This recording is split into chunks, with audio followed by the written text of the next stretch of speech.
Migrant tube filling and sealing machine is to fill viscous and semi-viscous products such as lotion, cream, gel, sauce, toothpaste, etc. into plastic laminate metal tubes. For plastic laminate tube, the working process is automatic tube feeding, liquid filling, tube sealing and batch numbers embossing, cutting and discharging.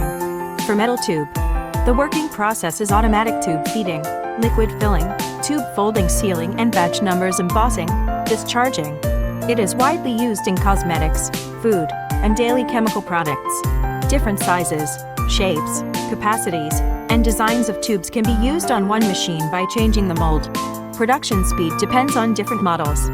From 30 pcs to 220 pcs per minute, the filling speed depends on the filling volume.